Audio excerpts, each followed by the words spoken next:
Welcome back. Down South Football. Finally, podcast is in the building after several months, man. A lot has gone on. We apologize for the delay, but guess what? We back for the first time in 2 years back in person. We got Mr. D.L. Gardner chilling in the building. In the cut, man. Chilling. We got our boy, the engineer, the man that makes things happen. Chauncey Tuck in the building. And Lord, no, we can't forget about Mr. Lee Corso, Mr. I ain't gonna admit it, Mr. I don't know what's going on, Mr. All I know is Garnet and Gold, Ben Dennis back up in the building. Man, Ben is back in the building, man. Make some motherfucking noise. Hey, this is borderline. We are borderline. DSF out the dog. We borderline, but we ain't going that far. So I'm gonna chill with the curse words. You know what I'm saying? We back. You just did one, fool. I said, no, you said MF. Okay. Exclude. We just had this conversation. Pre-show. I'm telling you, y'all. Okay, y'all vote in the comments. Should I let them continue to talk? Yes or no? But we're going to move on. Hey, y'all know we normally come live, but we are also on a great location. For the first time in 2 years, man, we are back together, all together, sitting at the table. This is going to be crazy. So we got a lot of content and a lot of things that we got to cover. But first of all, we want to thank our boy Rob at Artistic Touch Grooming Incorporated. Yes.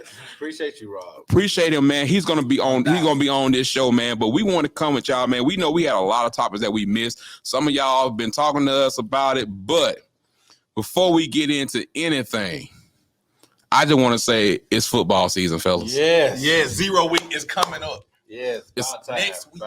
It's college football season, fellas. Dave, how you feeling, man? Hey, man, I just, as I think about this, my mind just kind of takes me back to last year when our Florida State Seminoles Don't do it. played Jacksonville State. Don't do it. Hey, in the week we gonna pass. And what was it that Ben said? When I can't take nothing I from can't it. take nothing from it, man. I forgot, Mister. I can't take nothing from it. Take nothing from it. I can't get it out my brain, bro. I'm still looking at that touchdown right now, man. I was pushing. God dang it! But yeah, that's all y'all got for me. He is a member of the Louisville Cardinals. His name is Jarvis Brownlee. He is no longer a member of the Florida State Seminoles. First of all, we're not going there right now. Y'all about to make people turn the show off on YouTube, and they be like, "No, I ain't even dealing with it." Bring it really back in. Really back in.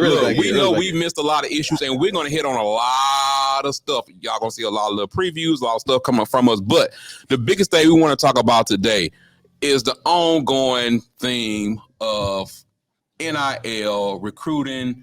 Little bit of the transfer portal, kind of all in one, and understanding. I want my frustration of what I want people to understand what name, image, and likeness really means, and why it's such an uproar about it, and where it came from, and why we are dealing with it right now. Why we have a quarterback that's committed to Tennessee that's supposed to get $8 million up to his junior year. 350,000 with 350,000 when he's supposed to sign, all that kind of stuff like Where that. is he from?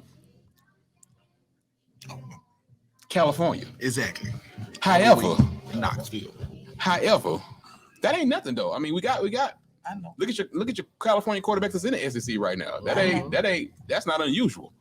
That part is nothing unusual. California's almost local now. Yeah, I mean, that ain't no big deal when you're talking about that. But I want to talk about the NIL and the impact and see what it all means. And want to start with just a general question to let people get their thoughts out about it. First of all, when we talk about name, image, and likeness, NIL, I think we all have had a perception of it. What is the most controversial perception that you've heard about NIL that you just kind of shake your head at? I think I'm gonna go first on this. I think that the one thing that's controversial to me is just the fact of change, meaning that, you have the old guard, new guard, are they using NIL for recruiting purposes? I mean, is NIL why he went to this school? Did this school offer him X, Y, Z? I think for me, the most controversial thing is that, times are changing. Right. This stuff has kind of been going on. Well, I'm not gonna say count. It has been going on, but now they've legalized it, and you just got to play within the range that they give you. So, I mean, hey, you got one party that hates it, you got one party that loves it, you have a party that's in between.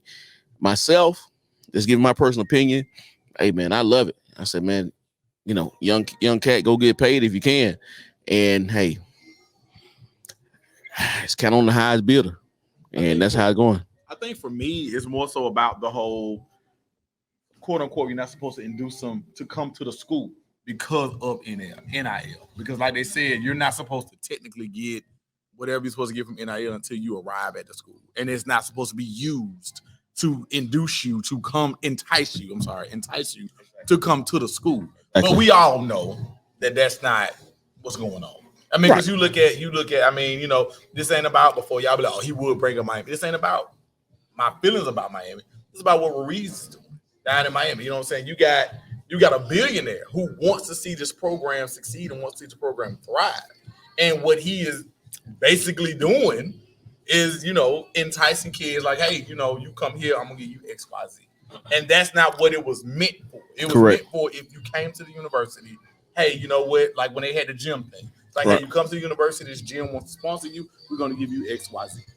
But as we know, when you start dwelling with certain lines, they're going to get crossed. Right. And I think that until they, quote unquote, regulate it to a certain degree, we're going to keep seeing those lines further and further get blurry and get crossed. Gotcha. Makes sense. And before I turn it over to Tug, I think one of the biggest things that's really bothering me, and this is months and months of stuff that is built up, and what really killing me is of not understanding the state laws, the federal laws, where it all comes in.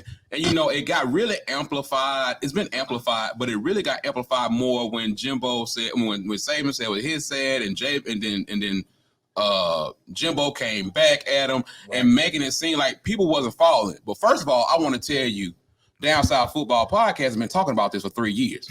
Yes. And we've been telling y'all every year, every time we post something, what we say. Hey, change is coming. It's coming. Yeah. I hope y'all paying attention. So when the law got passed in California and it got moved over like that, it's so many backgrounds to NIL that people not really understanding. People want regulation, but the problem is once you get federal involved, right? You know what I'm saying? Then you put the NCAA, they put the whole recruiting thing out there where it was like, hey, you can't use it for enticement. Right, man. It's like saying that you can't give a player benefits from the 1960s, 1970s, 1980s. Like they were still getting benefits under the table, but like they said, it's legalized recruiting. Lane Kiffin said it best. You legalize what we used to call cheating. Basically, however, on the other side of it, it's great to see these players taking advantage of it. Now, there's a lot of backstory to that with taxes. With a lot of stuff, and a lot of schools have collectives and things that are actually trying to help them and help them move forward, so they do it. But my problem is that the great stories don't ever get reported. Oscar Shebe, now that's college football, but got to bring his mom over because of NIL. CJ Stroud said, "Hey, my mom don't have to struggle right now." It's those type of stories that don't get reported. Or one player donated all his NIL money to buy turkeys last Thanksgiving. Right. So that's what my issue comes his family must have some money. You got to. But I'm saying, I'm just saying, I'm gonna go on record and just say. True. But the option is there for them to take that advantage. Yeah. I ain't buying no turkeys. I ain't buying no turkeys. The homeless. No, I'm not buying turkeys. But Renard, I'm not Nino Brown in it. No Nino Brown. Some people may need.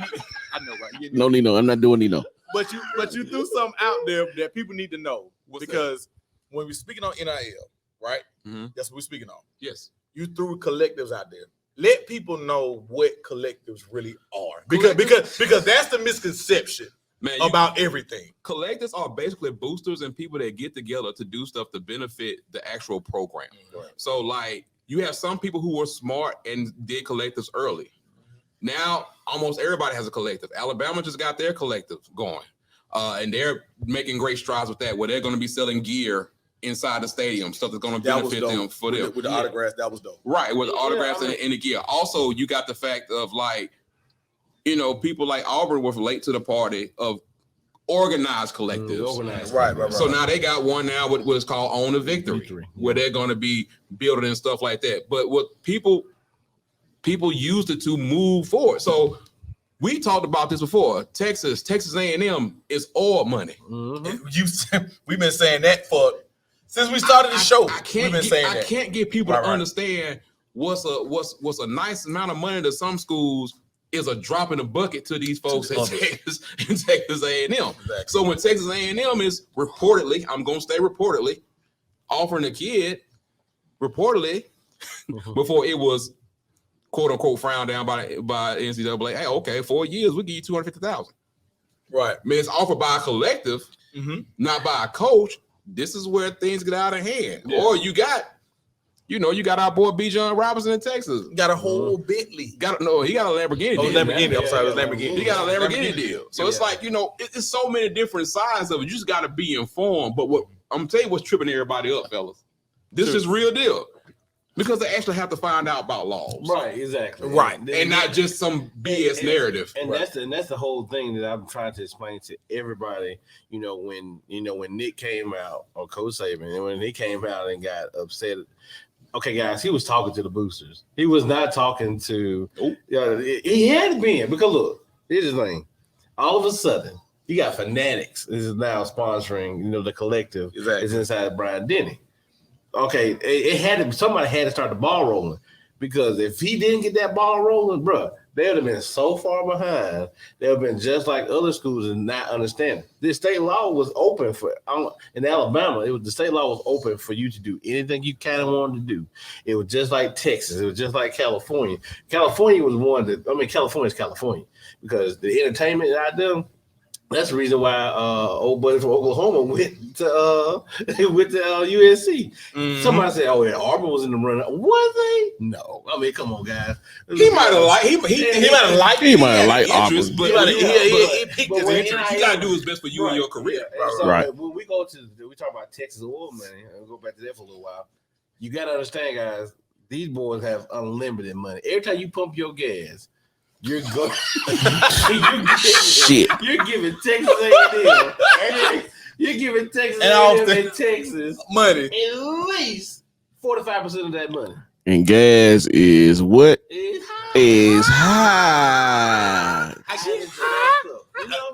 going down a little bit, but it's not enough for it. Not enough to do it like that. Right. But and that was the other thing that we talked about beforehand when it came to NIL. It was like, if you don't understand stuff's going on with the states and how different laws affect different ways. Right. Let me give you a perfect example. Last year, Quinn Ewers played for Ohio State. But he was the Texas High School Player of the Year. Mm-hmm. Why did he enroll early and go to Ohio State? Because guess what? Ohio was at the age of letting him get his money. Smart move to me. Smart move. Exactly. Texas was not. That dude wasn't going to stay at Ohio State. Had no intentions on. Look, he wouldn't do after that 1 year. Zero. Where he at right now? Right. Good old greatest state of Texas. How much was his NIL contract worth for? Was it $1 million? A cool $1 million. I'm there for a year. Boom, boom, bang, bang, boom. Gone. Now he back at Texas. Competing for the job, which he is. He's in a little bit of a quarterback competition. We're gonna talk about that too. The quarterback QB competition. But yeah, I mean, so look at where we are with that.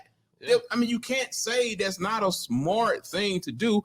Look at Miles Brennan. Yeah. Miles Brennan said, "Man, I'm out." Yeah. But the 6-7 company that was sponsoring him, they got to eat it. He made a cool 125. I got a question though. Okay. And kind of to tie this whole segment up about this. How do you all feel about the old guard versus new guard? You know, you have an old guard that they're against NIL. Right. You know what I'm saying? Then you have the new ones that's all for it. And then you might have some tweeners. You know, how do y'all feel about that? I mean, you know, I'll let y'all go. I mean, personally, you know, it's kind of one of the things we got to do advancement because this model before all this NIL has happened, this model had been in place for how long? You know what I'm saying? You're talking about you should be happy with just, hey, look, you got a scholarship, we're gonna give you a little stipend, you should be happy. This model has been in place for decades. So I'm okay with how it has developed, but at the same time, I think at some point we got to kind of try to put regulation. We got to. Right. And I think that's what all the coaches want because, and we said this years ago that it was going to turn into the Wild Wild West. And that's what it's turning into. Like you said, you got guys getting Lambo deals. You got like our boy that we posted in our group chat about the Dakotans. He got a whole air conditioning deal. You know what I'm talking about? Right. I mean, the wide range of deals that you're getting is wide, and I don't have a problem with it. But at the same time, there's still that kid that came from wherever he came from, and he's sitting there watching this, and he like, I ain't getting, you know what I'm saying? So you gotta, to me, you need to regulate just a tad. Here's the issue with that though, and I'm gonna say this real quickly. Like the issue with regulation is who is going to regulate it. Now you got in a federal thing. This is why Greg Sankey and the other commissioner went to Capitol Hill to try to talk to them.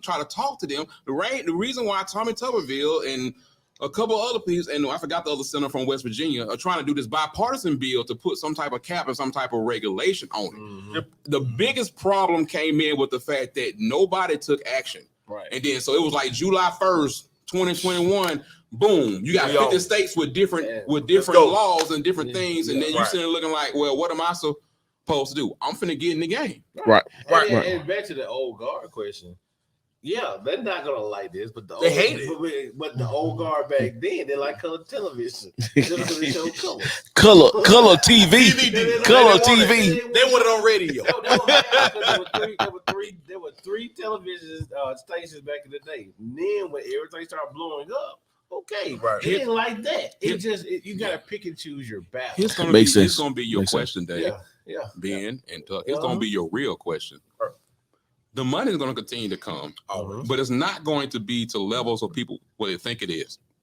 But the real question is going to be, what about you take last year? Who do we talk about around this time last year that just signed a Dr. Pepper endorsement deal? DJ, Big U. A national Big U, DJ U. Deal, right? So the question is going to be, are you going to be okay with what do you consider a return on investment? We're not talking about the small deals. I'm not talking about like Dakotas or any of those other great deals, like big ones. Milo's or anything. I'm talking about the big. That was big Dr. deals. Pepper, a national campaign. So what's going to happen when we got to have that kind of stuff? If you look at the ROI on stuff like for kids, I mean, you got to pick and choose your battles. I think with some of these guys, did Dr. Pepper take a chance? Yeah, they did. They took a chance, but like being is it really? I mean, was it really taking a chance considering how much they paying for one commercial? Right.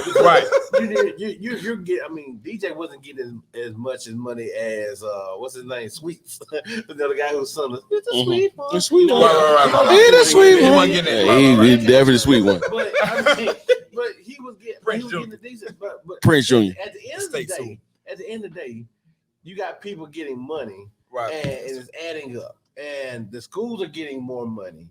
So to me, it's just dropping the bucket. I mean, for what these kids are getting compared to everybody. Right. We've gotten everything we wanted to get out of it for a lot of them right now. But the biggest question is going to be when things change with the collectives and then recruiting and how everybody got involved. But this is a topic that will continue to go on. We're going to talk about it more. So what's the final statement you got, Dave, about just where we are with NIL right now? Man, y'all know this conversation gonna keep going, right? It's gonna keep going. Right. My final statement is that, man, hey, let's get used to change. If you think about it, for the last at least 2 years, this generation of people have been, we one thing that's been constant in our life is change. I mean, from the mass ordinance, from the lockdown, from whatever it may have been. So college football, as far as the playoffs, the NIL, the recruiting, the whatever it may be, it's gonna change. It's got to change, and it had to change to get to where we are. Exactly. So let's not be afraid of change. That's my takeaway. that's what we got. I mean, as far as change goes, like Dave said, man, embrace the change, but don't be afraid of what's going to come after the change. Because like we said, there are going to be regulations that come, so don't be afraid of what happens, and don't have too much opinions about it. Don't get all in your feelings about it. Like I said, it's going to happen. We can't stop it. Right, it's coming. Regulations is coming. Once the school's in, once the schools find out how to get rid of the NCAA, it's going to get even bigger. Which is about to happen. However, last thing, understand that with all this goes with, please go back to money and understand it's a different way of what we're doing right now. But if you've ever been a fan of college football, as long as I've been a fan of college football, it's never been fair. It's never been honest. It's never been clean. Money has always been the driving force, even when you wasn't paying attention to it. But we're going to talk more about this more. Hey, any questions y'all have about it, drop it down here in the comment box. Yeah. This is video 1. Y'all make sure you like, subscribe on YouTube. We got more content coming, man. Anything y'all want to say, y'all know how to hit us up, man. Down South Football Podcast. We out. Holler back at us.